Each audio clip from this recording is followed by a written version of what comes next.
시작해 보겠습니다. 말씀 읽겠습니다. 나발이 죽었다 함을 다윗이 듣고 이르되 나발에게 당한 나의 모욕을 갚아주사 종으로 악한 일을 하지 않게 하신 여호와를 찬송할지로다. 여호와께서 나발의 악함을 그의 머리에 돌리셨다 하니라. 다윗이 아비가일을 자기 아내로 삼으려고 사람을 보내어 그에게 말하게 하매 다윗의 전령이 갈멜에서 아비가일에게 이르러 그에게 말하여 이르되 다윗이 당신을 아내로 삼고자 하여 우리를 당신께 보내더이다 하니 아비가일이 일어나 몸을 굽혀 얼굴을 땅에 대고 이르되 내 주의 여종은 내 주의 전령들의 발 씻길 종이니이다 하고 아비가일이 급히 일어나서 나귀를 타고 뒤따르는 처녀들과 함께 다윗의 전령들을 따라가서 다윗의 아내가 되니라 라고 되어 있습니다. 네. 왜 안 넘어갈까요? 나중에서는 네, 알겠습니다. 네. 오늘 본문 말씀은 사무엘상 25장 39절 42절 말씀인데요. 네. 아비가일이라는 사람이 누구인지 한번 보겠습니다. 여러분, 아비가일은요, 나발이라고 하는 사람의 아내입니다. 나발이라고 하는 사람의 이름 뜻은요, 여기 나와 있는 것처럼 어리석은 자라는 의미입니다. 어리석은 자. 네. 아버지의 기쁨이라고 하는 아비가일. 바로 남편의 이름은 어리석은 자. 아내의 이름은 아버지의 기쁨. 아비가일. 나발과 아비가일로 이렇게 되어 있습니다. 여러분, 이 두 가지를 통해서 성경은 이렇게 어리석은 것과 지혜로운 것을 자꾸 비교합니다. 시편 14편 1절에 보면 이렇게 되어 있습니다. 어리석은 자라고 하는 이 단어가 나발이에요, 그냥. 그래서 어리석은 자가 그 마음에 이르기를 하나님이 없다 하는도다 라고 하는 거예요. 오늘 이 나발은요, 어떤 사람이에요? 하나님이 없다라고 얘기하는 사람을 성경에서는 뭐라고 표현하냐? 어리석은 자라고 표현합니다. 동격으로 표현합니다. 그리고 잠언 12장 4절 말씀을 보면 어진 여인은 그 지하 위에 면류관이나 욕을 끼치는 여인은 그 지하 위에 뼈가 썩음같이 하느니라 이렇게 되어 있습니다. 이게 무슨 말이에요? 지혜로운이라고 하는 이 내용에 있어서 이 지혜롭고 지하 위에 면류관이라고 표현된 이 본문이 바로 아비가일이라고 하는 본문의 표현입니다. 어때요? 어질고 지혜로운 여인은 면류관과 같고요. 네. 그러면 어리석음은 뭐 하는 거예요? 하나님이 없다고 얘기하는 거고, 지혜로운 건 하나님 있다고 얘기하기 때문에 면류관을 받는 사람이다 라고 하는 두 양측으로 오늘 나발과 아비가일을 이렇게 성경이 딱 놓고 있는 것을 보셔야 됩니다.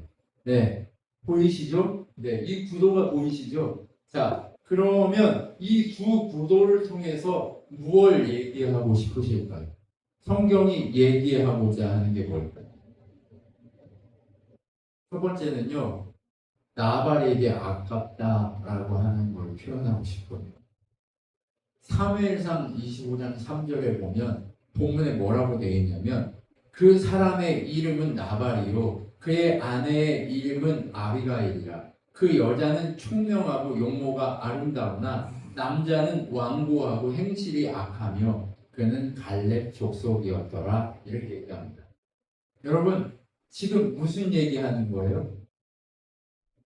이 나발과 아비가일이 나오는 이 환경은 어떤 환경이냐면 어때요? 다윗과 그리고 사울이 대치 중에 있는 상황입니다. 우리가 잘 알고 있는 데이비드라고 하는 그 조각상도 있는 그 위대한 이스라엘의 왕인 다윗에 대한 이야기입니다. 근데 다윗 시대에 어떤 일이 벌어지냐? 사울이 다윗을 죽이려고 쫓아다니니까 다윗이 도망을 해서 광야에 가 있습니다. 광야에 가 있는데 광야에 가 있는 동안 다윗은 어떤 일을 하냐면 주변에 있는 사람들을 보호하는 일을 합니다. 왜요? 다윗은 혼자가 아니에요. 다윗을 추종하는 세력이 400명 정도 돼요. 네. 그러면 남자들만 400명이면 이 그룹이 어떻게 해요? 네, 같이 돌아다니고 하는데 가족도 있고 뭣도 있고 하면 몇 명 정도 되겠어요? 최소 부인도 있고 그다음에 애들도 있고 뭐 이러면 4인 가족으로 하면 1600명 정도 있다는 얘기예요. 그러면 이 사람들을 먹여 살리려면 어떻게 해야 돼요? 네, 알바 뛰어야 되는 거예요. 네, 뭐예요? 직장은 못 잡아요. 왜요? 도망다녀. 네, 도망 다녀야 되니까 직장 못 잡는 거예요. 직장을 못 잡아요. 다윗이 직장 못 잡으니까 어떻게 해요? 다 도망. 예, 다 도망 다녀야 되니까 알바 뛰는 거예요. 근데 알바를 어떻게 뛰냐? 여기는 지금 뭐 하는데요? 목축하는 데요. 목축하는 데니까 알바가 뭐예요? 이 사람들의 양이나 이런 것들을 적이나 아니면 이 모든 짐승이나 이런 것들을로부터 보호하는 일을 이렇게 하는 거예요. 감싸서 한 1200명 되니까 이렇게 장막을 쳐가지고 거기를 돌보고 하는 거예요. 그러면 주변에 있는 사람들이 이걸 알까요? 모를까요? 알죠. 아는데 그 중에 누구도 속해 있었어요? 나발도 속해 있었던 거예요. 근데 이 나발은 누구의 자손이었냐? 갈렙의 자손이에요. 근데 갈렙은 어디 지파에 속했냐? 유다 지파에 속해 있어요. 근데 유다 지파에 속해 있지만 이 갈렙은 유대인은 아니에요. 그런데도 이방인이었지만 하나님을 주구장창 섬기고 하나님을 믿었던 믿음의 사람이었어요. 그 사람의 족보에 속해 있던 나발이 이름이 뭐예요? 믿음의 자손이었는데 나발 뭐라고요? 어리석은 놈 이런 뜻이에요. 왜 이름을 그렇게 지었을까요? 어리석게 살지 마 라고 하는 경고로 어리석은 놈이라고 지었겠죠. 네, 의도는 그랬겠으나 이 나발은 어때요? 가족을 소개하는데 자기 부인보다 못하다고 소개하는 거예요. 왜요? 성경은요 중요한 사람을 앞에다 세워요. 항상. 근데 이름은 나발이 남편이고 아내는 아비가일인데 아비가일은 지혜롭고 현명하고 착한데 나발은 어리석고 완고하고 지 멋대로다라고 지금 표현하고 있는 거예요. 여러분 이 표현이 지금 뭐예요? 나발에 대한 표현이고 아비가일에 대한 표현인데 지금 이 표현을 통해서 뭘 느낄 수 있어요? 세상 모두가 보기에 아비가일이 아깝다. 왜 아비가일이 아까울까요? 이때 당시에는요 결혼을 만나가지고 눈이 맞아가지고 하는 게 아니에요. 집안 대 집안으로 해가지고 정략 결혼을 하고 어떻게 해요? 돈을 주고 지참금을 주고 아내를 사오는 이 일을 하는 거예요. 근데 갈렙 집안이면 나발은 돈이 있다 없다?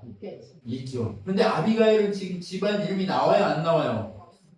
안 나오잖아요. 그러면 이 집은 어떤 집이다? 가난한 집이다.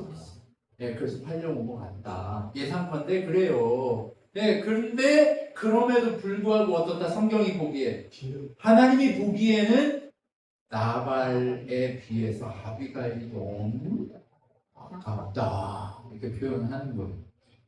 그렇다 보니까 어때요? 하인들도 나발한테 얘기 안 하고 누구한테 얘기해요? 아비가일한테 다 얘기하는 거예요. 대소사를 다 누구한테 얘기해요? 아비가일한테 얘기하는 거예요. 자, 이게 무슨 상황이냐면 나발이 이제 추수할 때가 됐어요. 자, 양을 기르는 사람이 추수한다는 것은 어떤 의미일까요? 젖을 짜거나 아니면 양털을 까는 날이 양치는 사람에게 추수하는 날이에요. 그러면 나발이 양털을 깎으려고 사람들을 모이게 했어요. 그 양털을 깎는다는 소문이 누구한테 돌았어요? 다윗한테 들린 거예요. 그래서 다윗이 어떻게 했어요? 자기 부하를 보내가지고 나발한테 인사를 시켜. 야, 우리가 너 이렇게 추수할 때까지 잘 지켜줬고 했으니까 너의 기쁨에 우리도 함께 참여할 수 있게 우리 알바비 좀 줘. 라고 얘기한 거예요. 인뜻으로 간 게 아니고요. 알바비 좀 달라고 간 거예요. 근데 뭐라고 얘기해 나발이? 무식해가지고 이게 뭐야? 이거 뭐 했다고 왜 빈센으로 왔어? 이렇게 얘기를 해버린 거예요. 다윗이 누구냐? 라고 얘기한 거예요. 그리고 막 무시하고 다윗이 뭐가 있다고 내가 걔한테 뭘 줘? 이렇게 얘기를 해버린 거예요. 그러니까 이 이야기를 전혀 모르고 있던 왜? 여인들은 추수자리에 갈까요? 못 갈까요? 못 가요. 그러니까 들었을까요? 못 들었을까요? 직접 못 들었는데 남자 하인이 와가지고 누구한테 얘기하는 거예요? 급히 하인들 중에 하나가 와가지고 오늘 사무엘상 25장 14절에 하인들 가운데 하나가 나발의 아내 아비가일에게 말하여 이르되 다윗이 우리 주인에게 문안하려 광야에서 전령들을 보냈거늘 주인이 그들을 모욕했습니다 라고 얘기를 해버린 거예요. 이 얘기를 들으니까 똑똑한 아비가일의 마음에 뭐가 생겼을까요? 이제 다 죽었다. 이제 다 죽었다. 저 무식한 놈 때문에 진짜 이제 다 죽었다. 라고 생각을 하는 거예요. 어떤 생각이 들어요? 죽음의 그림자가 내 앞에 왔다. 근데 죽음의 그림자가 오면 보통 사람들은 어떻게 해요? 도망가죠. 네, 도망가요. 아니면 군대를 준비하거나 도망가요. 그런데 다윗이 누구예요? 골리앗을 이긴 사람이에요. 완전히 이스라엘의 명장이에요. 전쟁을 나갔다 하면 이기는 인간이에요. 근데 이 다윗한테 다윗이 누구냐고 해버렸으니 저 무식한 놈 때문에 이제 우리 집안은 망했다. 나 진짜 가난하게 살다가 정말 부모 복 없는 놈은 서방복도 없다고 그러더니 내가 진짜 이게 뭐 하는 짓인지 모르겠다 이러면서 한탄하면서 눈물 흘려야 될 판인데 아비가일은 지금 뭐 하고 있는 거예요? 급하게 오늘 본문이 뭐라고 얘기하냐면 다음 본문을 보면 사무엘상 25장 18절, 23절, 28절을 쭉 보면 뭐라고 되어 있냐면 아비가일이 급히 이렇게 되어 있어요. 급하게 가요. 막 뭘 챙겨요. 집에 있는 거 막 떡덩이, 그 다음에 포도주, 그 다음에 양 요리해가지고 가고 곡식, 그 다음에 뭐 곡식 여러 가지 나귀 뭐 이런 것들 막 짐승들 가지고 쭉 끌고 가요. 누구 데리고 가요? 혼자 가요. 혼자 가는 거예요. 막 가요. 그리고 23절에 보면 뭐라고 되어 있냐면 아비가일이 길을 가다가 다윗을 딱 만나니까 거기서 또 뭐라고 해요? 다윗을 보고 급히라고 되어 있어요. 여기서 우리가 직접 진짜 성경을 보면서 우리가 주의해서 봐야 될 게 뭐냐면 반복되는 단어들을 잘 봐야 돼요. 의도가 있다는 거예요. 그거는. 그래서 급히 엎드려서 땅에 머리를 대요. 왜 머리를 댈까요? 내가 내 남편이 미친 그거라서 그런데 몰라서 그런데 진짜 제가 여기 이제 이 얘기는 안 나왔지만 제 추측컨대 이 자기 남편이 어떤 인간인지 막 욕을 했을 거 아니에요. 근데 그것까지는 그러니까 네. 물론 성경에 웬만한 거 다 쓰는데 자기 남편 욕한 것까지 어떻게 쓰겠어요? 그러니까 이 남편 욕을 막 하는 거예요. 그 무식한 놈이 당신을 이렇게 모욕했지만 그건 걔가 무식해가지고 그런 거니까 용서해달라. 그러면서 뭐라고 얘기하냐? 이 사람은요, 김종만 집사님이 맨날 읽었던 그 카네기 그 인권관계론을 읽은 것처럼 표현합니다. 완전 표현합니다. 뭐라고 표현해요? 완전 칭찬을 먼저 갈깁니다. 자, 28절 보면 잘못했다고 먼저 한번 딱 하는 거예요. 저희 허물을 용서해 주세요. 제가 그 자리에 있었다면 이런 짓 못하게 막았을 건데 제가 없어서 그랬습니다. 라고 딱 다윗 앞에 하고 그리고 뭐라고 얘기해요?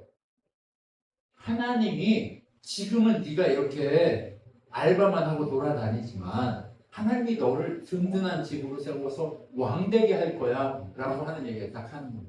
이거 똑똑해요 안 똑똑해요? 대단합니다. 네, 대단해요. 포크 형제에게 이런 하나님의 지혜가 넘치기를 소망합니다. 축복합니다. 아멘. 네. 그런데 이럴 때는 뭐라고 하냐면 아멘 이렇게 하면 돼요. 네. 한번 해봅시다. 아멘. 아멘. 네, 좋습니다. 아멘이 뭐냐? 네, 그렇습니다. 이런 거예요. 네. 그래서 어떻게 해요? 아비가일이 그렇게까지 하니까 어떤 표현을 해요? 다윗이 이제 아비가일을 딱 보고 깜짝 놀란 거예요. 나발 이거 완전 쓰레기였는데 진짜 아비가일 아깝다. 이런 거죠. 그러면서 뭐라고 얘기하냐? 다윗이 아비가일에게 이르되 오늘 너를 보내어 나를 영접하게 하신 이스라엘의 하나님 여호와를 찬송한다. 또 내 지혜를 칭찬하며 또 내게 복이 있을지어다. 오늘 내가 피를 흘릴 것과 친히 복수하는 것을 내가 막았다. 이렇게 해요. 뭐라고 얘기해요? 내가 오늘 사람을 죽이려고 했다. 그게 누구냐? 니네 집안 다. 나발만 죽이는 게 아니에요. 네, 다 죽이는 거예요. 네. 내가 오늘 니네 완전 쓸어버리려고 했다. 라고 한 거예요. 그랬더니 네가 달려와가지고 나에게 이렇게 용서를 구하니까 기분 좋게 해주니까 내가 마음이 풀렸다. 이게 누구의 은혜다? 하나님의 은혜다. 나에게도 은혜지만 너에게도 은혜다. 나는 살인을 안 저질러서 은혜고 너희는 너의 집안이 안 죽어서 은혜다. 네, 그렇게 표현을 하는 거죠. 그러니까 뭐라고 얘기하는 거예요? 너 때문에 살았다. 네가 문제를 해결하는 답이었다. 이렇게 표현한 거예요. 네가 너의 가족을 구했다. 라고 얘기해요. 옆에 한번 보세요. 가족을 구하게 생겼는지 아니면 가족을 죽이게 생겼는지. 네. 네. 서로 보세요. 그리고 가족을 구하게 생겼습니까? 가족을 죽이게 생겼습니까? 네. 가족을 살리게 될 줄 믿습니다. 자, 한번 옆에 있는 분에게 한번 얘기합시다. 당신은 가족을 살릴 자입니다. 살릴 자입니다. 아멘. 네. 가족을 살리는 여러분 계셨으면 좋겠어요. 그렇게 가족을 살린 아비가일 어때요? 대단하죠? 네, 대단해요. 근데 이렇게 대단한데 좀 이상한 게 있어요. 성경은 이상한 걸 숨기지 않아요. 네, 숨기지 않는데 제가 이 이야기를 왜 가져왔겠어요? 이상해요. 진짜 이상해요. 뭐가 이상하냐? 이제 아침에 나발이 포도주에서 깬 후에 그의 아내가 그에게 이 일을 말하며 어젯밤에 추수한 거예요. 그리고 그 다음날 새벽에 찾아가서 다윗 만나고 와서 남편에게 얘기하는 거예요. 내가 지금 다윗 찾아가가지고 왔는데 뭐래요? 다윗이 너 죽이러 오려고 했다. 근데 내가 가가지고 너를 살렸다. 그 얘기를 하니까 이 나발이 어떻게 해요? 그때서야 오금이 저리기 시작한 거예요. 그때서야. 무슨 배짱으로 다윗이 누구냐고 전령들 앞에 그러더니 자기를 죽이러 오려고 했다는 소리에는 겁먹어가지고 갑자기 어떻게 해요? 목이 굳어요. 그리고 나서 어떻게 해요? 하나님이 나발을 쳐서 죽었다라고 얘기해요. 근데 40절에 보면 나발이 죽은 지 얼마 되지도 않았어요. 나발이 죽은 지 한 열흘쯤 됐는데 다윗이 전령을 보내요. 그리고 뭐라고 그러냐면 아비가일에게 이르되 다윗이 당신을 아내로 삼고자 합니다. 다윗이 첫눈에 반했나요? 네, 아내로 삼고자 한대요. 그랬더니 42절에 보면 뭐라고 돼 있냐? 아비가일이 급히! 아비가일 진짜 성격 급한가 봐요. 와. 근데 참 희한하죠? 이상하잖아요. 성경 이 얘기를 보면 희한한 거예요. 뭐예요? 이 여자가 남편이 있는 여자예요. 근데 남편이 있는 여자가 외간 남자에게 함부로 나가면 안 돼요. 남편의 허락 없이 나가면 안 돼요. 근데 나갔죠. 네, 살고 싶어서 나가면 오겠죠. 그것까지는 이해한단 말이에요. 근데 남편이 죽었어요. 근데 죽었는데 얼마 되지도 않았어. 열흘도 안 됐어. 외간 남자가 야, 너 내 부인해. 이렇게 한다고 이 여자가 어떻게 해요? 급히!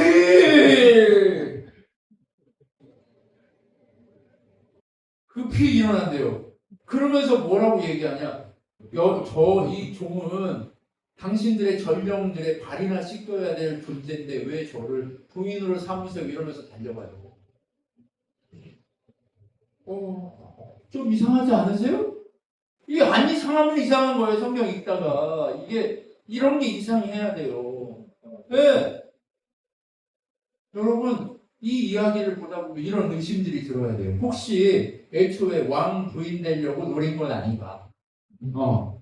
노림수인가? 이런 거 생각해 봐야죠. 아니면 남편이 살아있는 여자 남편하고 다윗하고 둘이 눈이 맞았나? 네. 첫눈에 반했나? 이런 걸 생각해 봐야 돼요. 아니면 나발이 죽고 나서 아비가일은요 지금 어떻게 하는 거예요? 그냥 자기 재산 이제 나발 재산 다 자기 거예요. 근데 어떻게 해요? 다윗 참 개고생이에요. 그런데도 급해 가요. 뭘 얘기하고 싶은 거예요 지금? 급히 나발이 죽고 결혼이 성사됐다는 이 이야기를 통해서 하나님은 과연 무엇을 얘기하고 싶으신 걸까요? 하나님이 왜 이 얘기를 안 숨기고 그대로 두셨냔 말이에요. 이 본문에 왜 이런 얘기가 있냐는 거예요.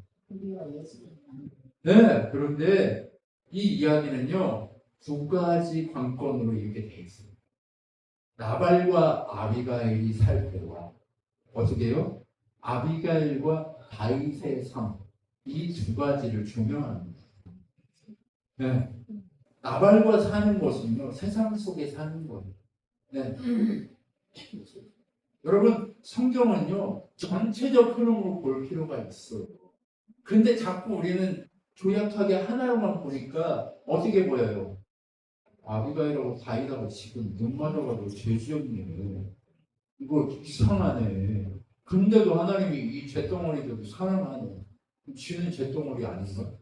근데 죄덩어리인데 뭘 얘기하고 싶은지 하나님의 의도를 발견하려고 해야 된다는 거예요. 그 의도에는 그렇다고 남의 남자 여자하고 눈 맞으라는 얘기 절대 아니에요. 안 됩니다. 안 돼. 절대. 근데 무엇을 얘기하냐?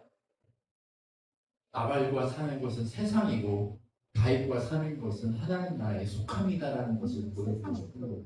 세상을 버릴 때는 어떻게 해야 돼요? 급히 버려야 돼요. 그렇기 때문에 죄를 지으라는 얘기가 아니라 순서와 질서와 지혜롭게 정리하는 것은 필요하지만 하나님께 나아가기 위해서는 어떻게 해라? 한시라도 빨리 급히 하는 거예요. 급히. 여러분 지금 우리가 해야 될 일이 뭐예요? 급히 내 삶을 돌아봐야 돼요. 그리고 지금 하나님께 어떻게 나아가야 될 방향이 뭔지, 내가 자녀답게 살 수 있는 건 뭔지, 내가 하나님의 은혜 가운데 회복해야 될 건 뭔지, 여러분 그것을 돌아봐야 합니다. 여러분 지금 우리가 돌아봐야 될 게 뭐가 있어요? 급히 돌아봐야 될 게 뭐가 있냐면 성경은요 바로 이것을 얘기하고 있습니다. 그래서 실제로 성경에 뭐라고 되어 있냐면 시편 84편 10절에 이렇게 되어 있습니다. 주의 궁정에서 한 날이 다른 곳에서 첫날보다 나은즉 악인의 장막에 거하는 것보다 내 하나님의 성문 문지기로 있는 것이 좋사오니 라고 되어 있어요. 악인이 지금 궁정이에요. 나발이 집이 어때요? 풍족해요. 모든 걸 다 갖추고 있어요. 그런데 어때요? 다윗을 쫓아가는 건 개고생이에요. 광야에서 도망 다녀야 되고 잘못하면 사울한테 걸려가지고 잡아 죽일 수 있고 이제 다윗의 부인이라는 소문이 돌면 어떻게 해요? 표적이 돼요. 표적이. 다윗을 붙잡기 위해서 걔네들을 잡기 위해서 혈안이 되는 거예요. 그런 위험을 자초하고라도 어디로 가는 거예요? 다윗에게 가는 아비가일처럼. 우리 어떻게 해야 된다고요? 급히 가야 돼요. 어디로? 하나님 품으로 급히 가야 돼요. 그러면 하나님 품으로 급히 간다는 게 어떤 의미일까요? 다윗을 쫓아가는 건 개고생이에요. 하나님을 쫓는다는 게 힘들 수 있어요. 왜요? 왜? 지금까지 내가 세상에서 살던 법칙대로 사는 게 쉬워요. 왜? 루틴이니까. 근데 그 루틴을 벗어나서 다른 곳으로 가려고 하면 힘들어요, 안 힘들어요? 내가 원래 걸을 때 이렇게 걷는데 이렇게 걸으면 쉬워요, 어려워요? 어려워요. 이런 상황으로 나아가야 하기 때문에 어려운 거예요. 어려워요. 그렇기 때문에 어떻게 해요? 주의 나라를 향해 급히 나아가서 빨리 내 어려움을 어떻게 하라고? 옛날에는 이렇게 걷는 것 같았는데 하나님과 살다 보면 아 이게 올바르게 걷는 거였구나 라고 하는 그 법칙을 배우게 되는 거예요. 넘어질 수 있어요. 자빠질 수 있어요. 실수할 수 있어요. 그런데 하나님은 우리를 어떻게 하신다고요? 실수라 얘기하지 않고 네가 다시 나만 보기만 하면 내가 너 받아줄게 라고 얘기하는 거예요. 그렇다고 계속 실수하라는 거예요?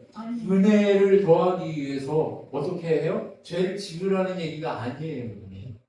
죄를 피하라고 얘기하시지만 하나님을 알아가면 점점 배워가기 시작한다는 거예요. 여러분 그렇기 때문에 우리는 어떻게 해야 돼요?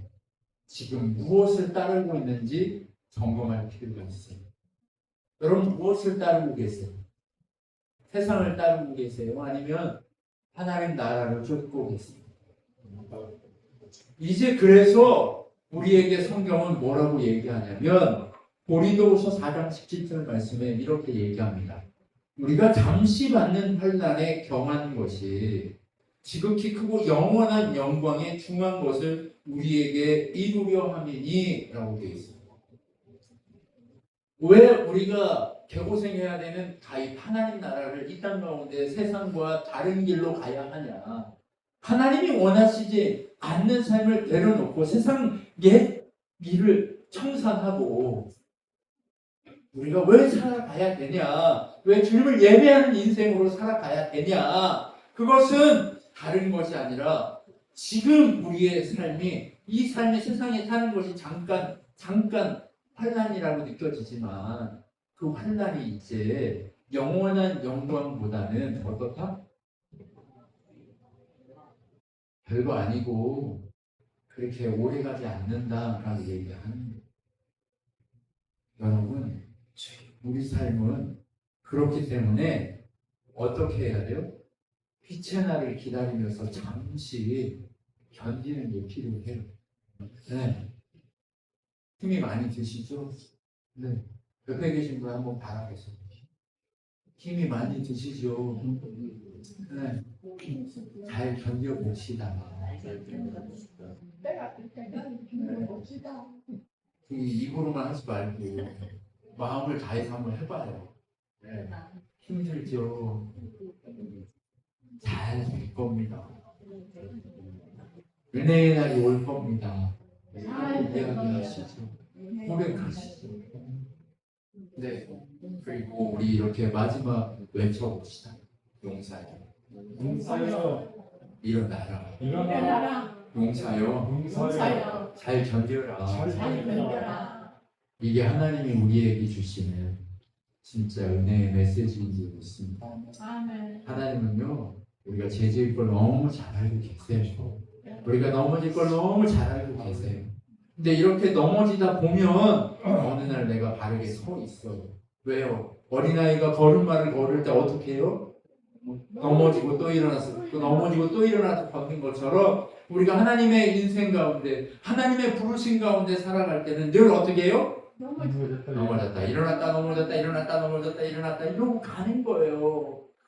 그런데 우리 중심에 뭐가 있으면 하나님 은혜가 있으면 오뚜기처럼 일어나게 돼 있어요. 내 힘으로 아니면 주님의 힘으로 주님의 힘으로 일어나게 돼 있어요. 그렇기 때문에 우리는요 왜 용사여 일어나라 하는지 알아요? 내 속에 계신 하나님의 능력으로 깨워. 내 속에 계신 내가 용사 아니에요. 내 속에 계신 하나님이 진짜 용사시고 그 용사이신 하나님의 힘에 의지해서 내가 용사다워지는 거예요. 그러니까 용사가 일어나시면 나도 일어나는 거예요. 이해가 되죠? 왜 예수님이 내 몸 속에 있는데 왜 자꾸 넘어져? 내가 용사가 아니니까 넘어지죠. 내가 진품이 아니고 나는 그분을 통해서 그분을 닮아가는 진품을 향한 자이기 때문에 그런 거예요. 그러니까 오늘도 넘어질 수 있어요. 근데 또 자꾸 넘어지라는 얘기가 아니에요. 왜요? 내 속에 하나님 계신데 부끄러우면 안 되잖아요. 계속 넘어지면 하나님이 이렇게 발을 차요. 어디로요? 개고생하는 대로 발을 차요. 거기서 개고생하다가 어떻게 해요? 탕자처럼 살려주세요! 하고 일어날 때 그때 용사가 일어나요. 그렇게 되지 말고 지금 얼른 빨리 영원한 영광을 선택하는 아비가일처럼 그래 일어나서 하나님을 쫓아가는 그러한 여러분이 되셨으면 좋겠습니다. 기도하겠습니다. 하나님 아버지 감사합니다. 우리가 살아있다고 하지만 우리의 힘이 아닌 예수의 힘으로 살아있음을 고백합니다.